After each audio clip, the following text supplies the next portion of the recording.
Hey, thanks for checking out my channel. Welcome to Beer with Boosh. Hey, welcome to part 2 of our 2-part series on cold weather beer. If you missed the first part, go ahead and check out my channel and see the first 3 beers we did, which were Modelo Negra, Deschutes Black Butte Porter, and Sierra Nevada Porter bottle conditioned. But today we are talking about a couple of beauties. Today we are talking about Young's Double Chocolate Stout and Murphy's Stout. So you'll notice it says drought style on the Murphy's, and also on the Young's it's also a drought style beer.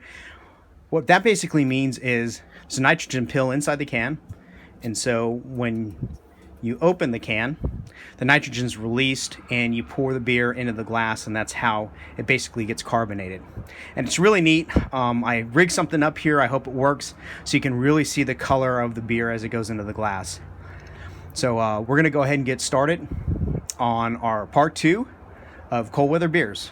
So here we have Young's Double Chocolate Stout, and if you listen, now you can't really hear it, but there's a nitrogen pill inside. And what we're gonna do is crack the can open and dump it in, and hopefully we're close enough on the glass where you can see exactly what that nitrogen pill looks like as it fills up the beer.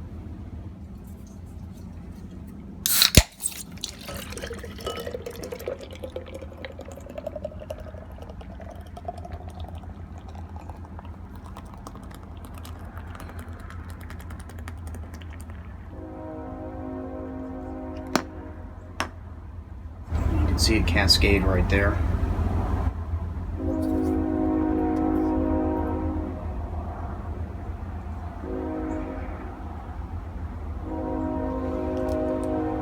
So Young's Double Chocolate Stout is 5.2% alcohol. I paid $10.40 for a 4-pack, and they're 14.9 ounce beers.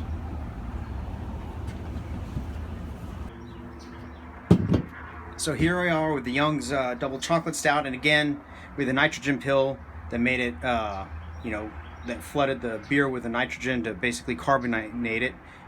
And I'll say this, it tastes like chocolate. And I mean, I'm not saying Hershey's chocolate, but it tastes like that cacao type of chocolate. It tastes just like that. And the only reason I'm even reviewing this is because I've got a friend who loves this beer, and I just could not get into it.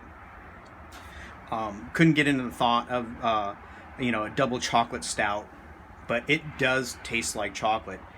And you can see stout brewed with real chocolate and natural chocolate flavor added. So it's not 100% natural, your normal beer things. It's got some flavor added.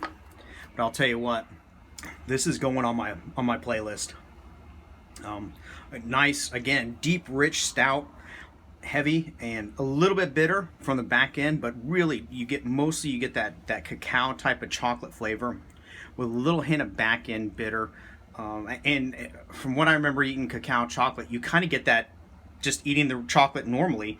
It's got a kind of a bitter finish to it, but this definitely has a bitter finish. I can't get over the foam on that, how pretty it is. I mean, it's a nice pretty tan. Again, this is one of those things that if somebody doesn't like beer but they do like chocolate, this might be their gateway drug here. Men especially, you got women who don't like beer. Now it might be too bitter for them, for some of them, but you never know. Again, the friend that loves this beer is a woman, and so she loves it. She swears by it. So I did this mostly just to see what all the hubbub was about, and man, there's some bub there. There's some bub in that hub. Yeah, I mean, I'm gonna buy that again. Definitely not in summer, but I will buy it again this winter for sure. You don't want to sit down and drink 4 of these either, okay? You want to have one, and that's my opinion with any stout. You're not gonna sit down and want to drink a 6-pack of it. It's just too much, too heavy. But a couple mixed in with whatever it is you're drinking. Yeah, so that's a great beer. So let's get on to our next beer, which is Murphy's Stout. It is 4% alcohol. I paid $8.50 for a 4-pack, and they're 14.9 ounce cans. Break it open.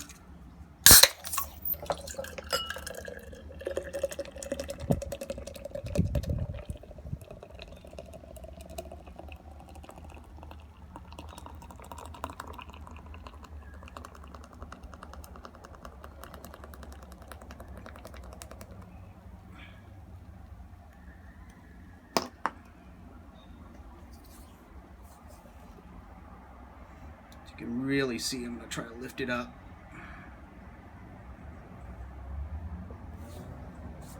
See it coming down here.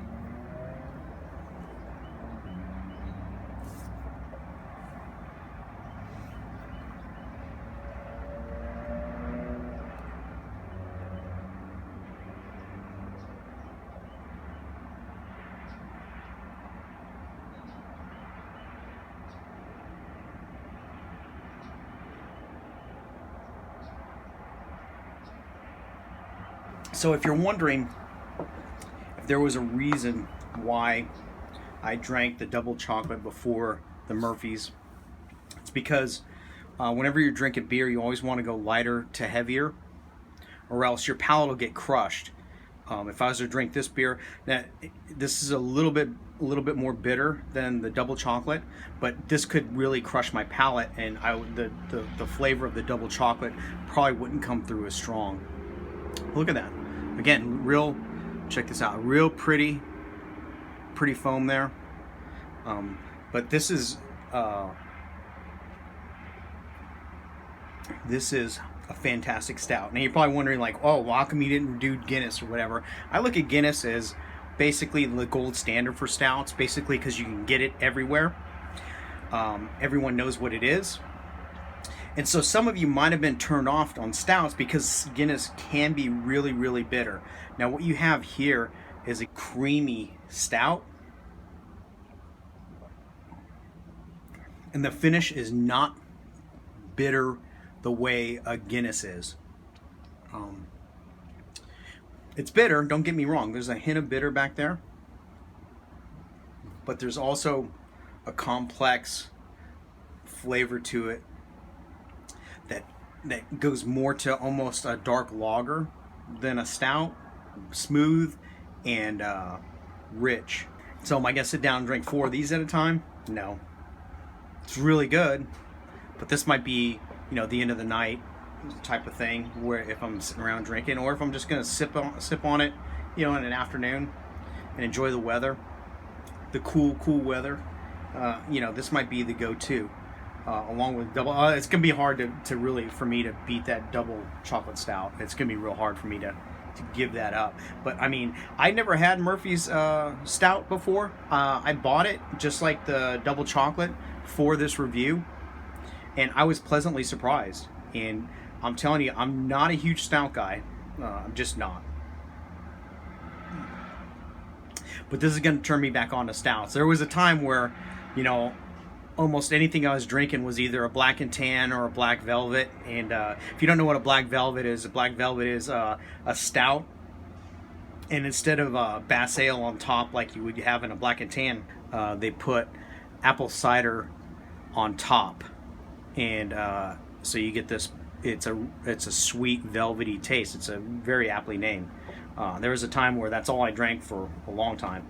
But this is bringing me back to stouts, I guess. Look at that. Look at how wonderful that looks. I'm not gonna put anything on the fact that what it looks like here has anything to do with how the beer functions as a beer. It just looks neat, That's a neat looking glass, huh? Right? It's like your frothy mochaccino. This is a man's mochaccino right here, okay? If you're a real man, you're a real dude, if you're a real guy, this is a man's mochaccino. But I'd venture to say, I'd go out on a limb here and say that this is so not bitter that non-stout drinkers would like it.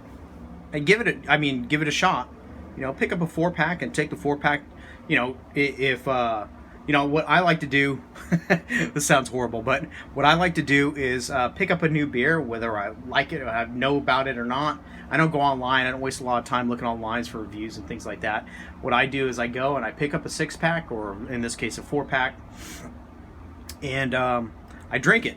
I drink the first bottle, and if I don't like it, I'll turn around and save it. I'll keep it in the refrigerator, save it or whatever, and then I'll take it to, if I'm meeting friends or whatever, if I'm having friends come over, I'll be like, yeah, hey, you got to try this beer. And then that's how I get rid of it. I've only poured out 4 beers ever in my lifetime. That's just because I simply could not drink them. It was just, they were just horrid.